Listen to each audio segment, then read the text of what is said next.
YouTube, and welcome to Patreon Picks. So, I was born in the early 90s, which means I played a lot of Pokemon. I really like Pokemon games right up until 2017, but that's neither here nor there. All around the square. Shout and catch me if you can. But here's the thing, big fan of Pokemon, but I've never really paid any mind to the spin-offs, and that includes Mystery Dungeon. You know, I'd see the Mystery Dungeon in the stores, but I'm like, I'm gonna play the real Pokemon. But I've always wondered, what is the Mystery Dungeon all about? But that's where Patreon Picks comes in. Y'all have given me a chance to actually go back, pick up one of the games and play it. So let's take a look at Mystery Dungeon Explorers. I don't have a box because it's like a download on the Wii U. But yeah, played it. Let's check it out. So, Pokemon Mystery Dungeon Explorers of Sky. How does one even talk about Pokemon Mystery Dungeon Explorers of Sky?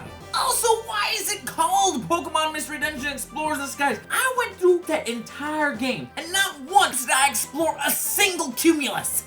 Not one Stratus was explored. Anyways, do I talk about the story? All in all, I kind of like the story. It's an odd one though. It starts out with dealing with a bully, then a pedophile, and then a time criminal from the distant destroyed future. So it starts off with a BuzzFeed personality quiz, mostly asking how extroverted are you, and then you gotta get your aura read. And press your fingertip gently upon the bow. That's right, stay perfectly still, take a deep breath, and now exhale.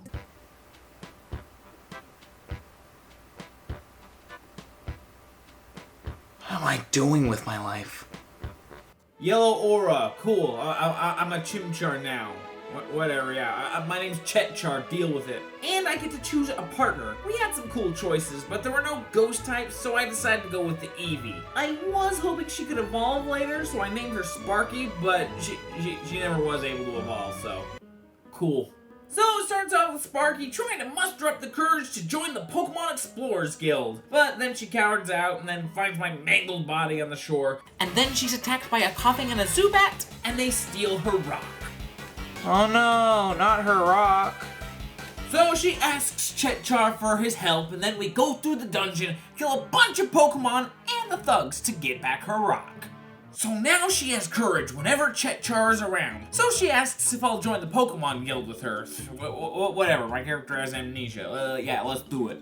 So we go apply, we get accepted, and now we can delve mystery dungeons. You go to a place, God will procedurally generate a dungeon for you, and then you can go in and kill thousands of Junichi Matsuda's brilliant creations. So the gameplay of Pokemon Mystery Dungeons Explorers of Sky kinda sucks. I'm sorry, it's just so basic. Now, explaining it sounds awesome. Grid-based combat, you control Pokemon, but you're allowed to freely position yourself and use registered symbol Pokemon attacks? Right? Real Pokemon is good. And I love Fire Emblem, but putting them together just does not work. You don't really get to position yourself for a tactical fight. 9 out of 10 times, you're walking down a path, you run into a Pokemon, and then you tap A until it dies. Boss fights are an exception though. I did need to use clever positioning to overcome those, but honestly, combat sucked. And in an open area, attacking from flanks doesn't provide bonuses. You can either attack now, or move, and then attack. And I don't like wasting time, so I guess I'll just attack now. And the difficulty of the first half was just way too easy, while the second half was bone-crushingly hard. And it all comes from luck. I mean, I'll mention it when I get there, but yeah, not a fan of the combat, and the exploring was a bit of a miss too. You go into a dungeon, you find the stairs, and maybe there'll be some items. The items are actually pretty cool. You got some that inflict sleep or paralysis, ones that can warp foes away if there's too many of them for you to deal with, and there's one that can straight up turn a foe into an item. And then you can collect that item, and then eat it. But yeah, you walk down paths, you find the stairs, and you go up. Sometimes the stairs lead you straight to another stairs, and you can actually ascend rather rapidly. And sometimes they have these fun little squares that afflict you. I hate these just on principle that they're not telegraphed. You just step on a tile and it's like, ho ho ho! Time for something bad to happen. A sleep, a poison, a freaking explosion. The explosions are the worst because your party tends to follow your path and just set it off multiple times. Sleep's not too bad because turns will instantly pass and you'll wake up pretty quickly. But if a Pokemon comes up, it'll just start wailing on you. Actually, all status effects are worse in this game. If paralysis or sleep hit you, it's kind of permanent.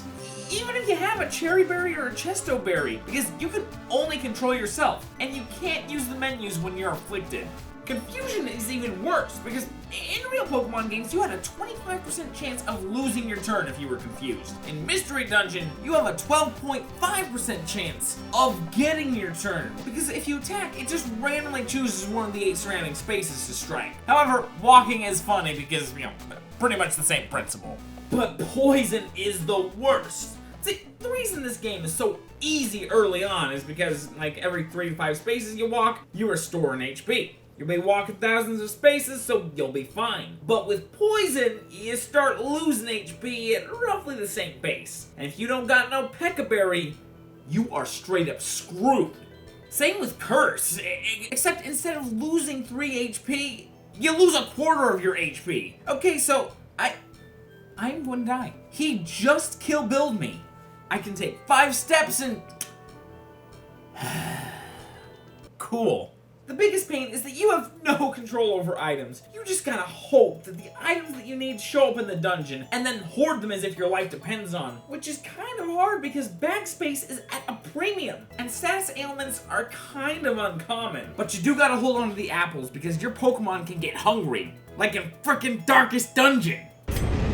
Gnawing hunger sets in, turning the body against itself, weakening the mind. You know what's real weird? Twice in this 24-hour game, they had me play a strange minigame where I was forced to identify Pokemon by their footprints. Oh crap, that thing on the Pokedex actually meant something? The only footprint I might be able to identify is Pidgey's and oh hey, that's Pidgey. But yeah, seriously, well, why is this minigame here? So I don't know how in-depth to go with the story because it is an RPG story, as I mentioned, you know, with the time criminals and whatnot. So it starts off fine and dandy. You wake up every day, you look at the jobs and some outlaws to go after, and you go into the dungeons. And one infinitely interesting gameplay mechanic is that every time you defeat a Pokemon, there is a minuscule chance that they'll ask to join your crew. Like this cool Barroach I got. But the problem is that for story missions, they won't allow the extras to go with you. I was only able to use him for like maybe 6 of the 30 dungeons I delved, and pretty early on he got way out leveled. And for the second half of the game, you just don't get to use those partner Pokemon. Like, why make such an expansive and interesting gameplay system if you're not going to allow the player to interact with it, like, hardly at all? Oh, another cool system that unfortunately wasn't fueled is the link moves. Basically, Electivire here can link moves together. If you use one of these moves, you'll unleash all the moves in the link. So I had one set up with Leer and Fury Swipes. So you lower the defense and then attempt to land multiple physical attacks. I really like this. The reason this system is underutilized though is because Pokemon can only learn 4 moves. And linking moves cuts down on your severely limited PP because you need to carry around a move like Leer. And you basically lose a move slot since you need to perform all moves in the link. Another cool, fleshed out system that just wasn't allowed to live its own life. Yeah, so we do some missions, but there are some terrible ones, like trying to save a Pokemon from inside the dungeon. Simply because when you get to them, you need to face them and press A. There is no facing directions in Pokemon Mystery Dungeon, okay? You press a direction, you're walking that way, and every time you take a step, the Pokemon that needs help is walking as well. You know, at least a Pokemon that wants to kill you will approach you. You pitiful thing, let me save you. We do this for several hours, capturing criminals, taking down the emotion Pokemon, and everything, not gonna lie, in the first half of the game is too easy and the story was kinda weak. But at one point we get teleported to the future, and this is where the story starts getting good, and the game gets nearly impossible. So, we need to escape from the future by going through some dungeons. And I had to restart probably 30 times, all from bad game design. So some enemy attacks can do over half of my HP. So if I get hit with 2 of those, I die. And when you exchange roughly 100 attacks per dungeons, and just 2 of them being the wrong ones can end your run, quite a few runs were ended that way. Spite in this game takes away all of your PP. Really fun to go through dungeons when you can't attack. And the only thing that can really help you in these dungeons is items. But items are random, and if you die, you lose 70% of those items. But the funnest thing of them all was the monster houses. How the frick is this game designed? Yeah, okay, so one Pokemon has a very real chance of ending my existence. And now I need to take on about 40 all at once? Okay, cool. But the worst of them all is freaking Sparky. Oh, this pitiful excuse of a Pokemon. Okay, so she's shown in cutscenes to be a bit of a coward, even though she consistently outdamages me. But the worst part is that if her HP dips below a certain threshold, she goes rogue. She runs away until her HP returns to full. If you lose any of your allies, you lose. So if Sparky gets hit and runs through the dungeon teeming with angry and hungry Pokemon, and I can't keep her safe, and she won't even fight to protect herself, guess what happens? Well, I'll tell you what happens. 30 restarts happen. Only by leveling up over several hours did I stand any sort of a chance. Yeah, pretty much every dungeon in the rest of the game is a pain in the neck. What with Miss Eevee running into danger, one-shots happening, and so much bullcrap, I make it back to the past. And it turns out that my character is from the future, and if we save the future, I'll cease to exist, which I think is actually a very cool and mature concept if they actually go through with it. But yeah, we take care of everything, and now we need to head off to the hidden land on Lapras. And then this happens! Now you, much like Sparky, might be thinking Lapras is flying, alright? Maybe that's why this game is called Explorers of Sky. No! That's not it! See, we're crossing the Sea of Time. This game should not be called Explorers of Sky. Maybe Explorers of Time. It might be. Honestly, I found this while I was writing the script. I don't know what it means. I'm not a very good YouTuber. I probably should have read a Wikipedia article. Sort this out. I don't know. I don't know. And then there's like a boss fight that's 7 versus 3. And I actually could make the argument that it's a 7 versus 1 because if any of your people faint, you automatically lose. The guide online says to use like a sun seed or a sleep speed, but you know, I spent 4 hours replaying the dungeon leading to this fight, praying that I got the seed, and I never did. Actually, one time I did, and then Sparky got scared and then died somewhere in the dungeon, and I lost the seed. But after 4 hours of not finding the seed, you know, we got enough level ups that we were able to win the fight fair and square. Then we got to the final area, and I only had to restart it once because some jackalope thinks that monster houses are fun and interesting game design. Newsflash, they're not! And then we killed Dialga and saved the world, and wow, okay, hats off. They actually killed my character. Just kidding. After the credits, Dialga felt that Sparky deserved a reward for saving the world. She gave him Chet-Jar.